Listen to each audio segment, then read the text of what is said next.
We're on section 11.4, which is about pure quadratic equations. So let's first define what they mean by a pure quadratic equation. Alright, so that Q is really strange, but okay, there we go. So a pure quadratic equation, well, first we have to know, when we talk about the word quadratic, we mean something that's raised to the second power, okay? So being raised to the second power. So a pure quadratic equation, let's see, it has, so first of all, it's an equation, which means it's going to have an equal sign.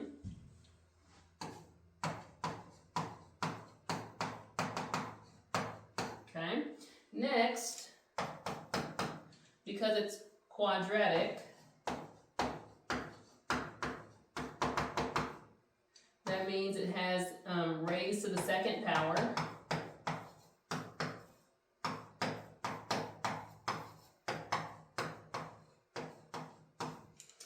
And the fact that it's a pure quadratic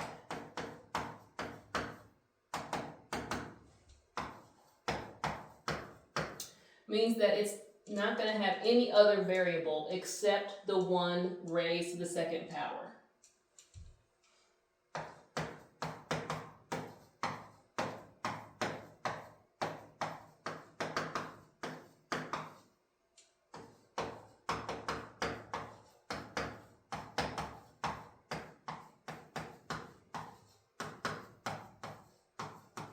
Okay, so there are no other variables, just one variable, and that variable raised to the second power.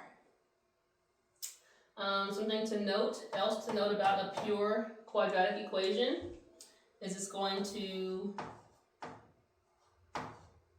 or I should say it has, two answers, or two solutions.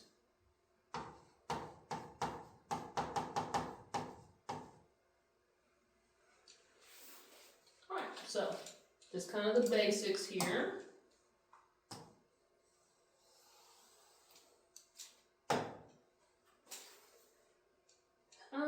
So when we're solving a pure quadratic equation, let's take a look at one. We've got 2x squared plus 1 equals 9. Okay? So it's got a few things going on, but we notice only one variable. The only variable is x. And that x is raised to the second power. That's what makes it a pure quadratic equation. In order for us to solve it, just like you would solve a regular algebraic equation, we want to get the variable alone. So we're going to start by subtracting off the 1 on both sides. So now we've got 2x squared equals 8. Next, we would divide by 2 to get the 2 off in the front there as the coefficient. So divide by 2. So now I have x squared is equal to 4.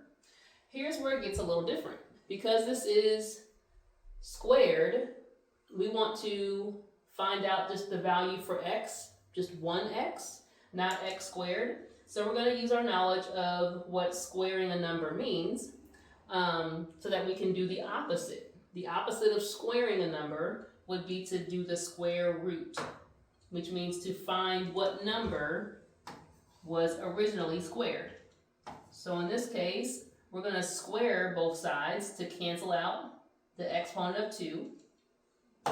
So the square root of x squared, they cancel out. And you have just x. But now we're looking at, well, what is the square root of 4? What number was squared that equals 4?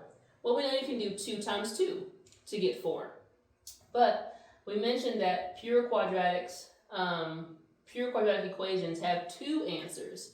And that's because it could have been a positive 2, 2 times 2 equals 4, or it could have been a negative 2. negative 2 times negative 2 will also give you a positive 4. So our pure quadratic equations will have 2 solutions. Okay? Let's look at a couple examples here.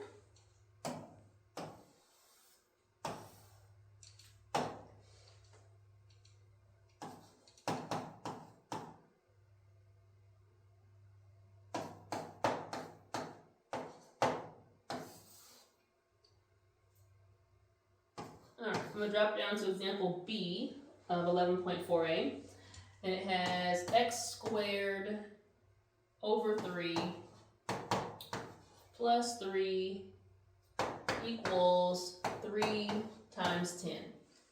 So we're going to simplify just like you would any regular algebraic equation. We'll simplify both sides. We know 3 times 10 is equal to 30.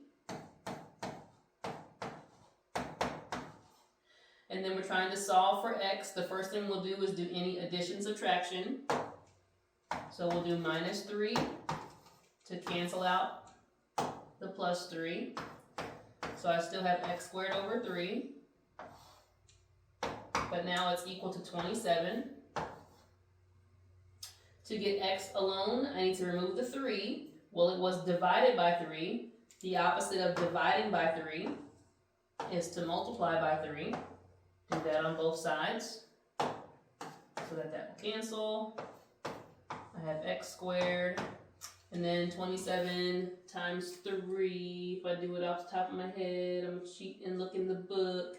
I get 81. Alright, now we're down to x squared. So now we're going to use this new tool. The opposite of squaring a number would be to do the square root. And we'll do the square root of both sides. So now I have the square root of the square root of 81 is 9, because 9 times 9 equals 81. But because I know it could be positive or negative, we'll do plus or minus 9 for our 2 answers.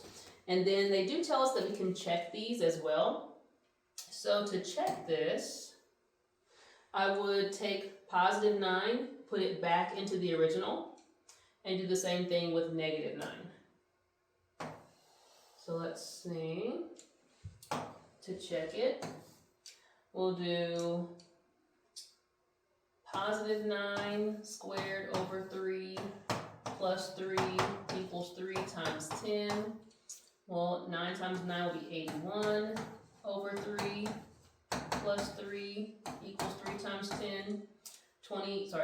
81 divided by 3 is 27. And then 27 plus 3 is 30. So yes, that does check out. We'll do the same thing, but this time use negative 9.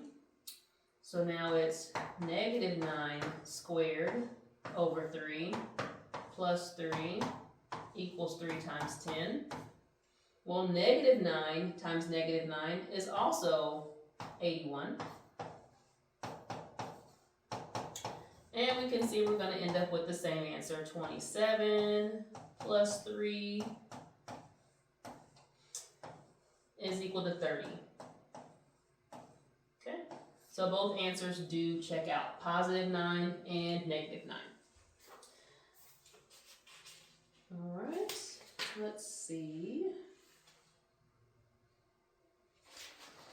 Okay, so that's the gist of solving.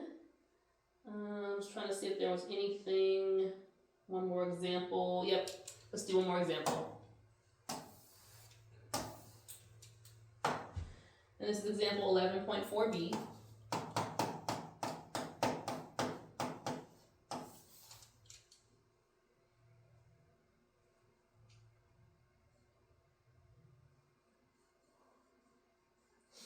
All right, so it's got 2a squared plus 2 equals 2 times 501. Okay, same as before, we want to simplify, so we'll do, 2 times 501, and we'll get 1002.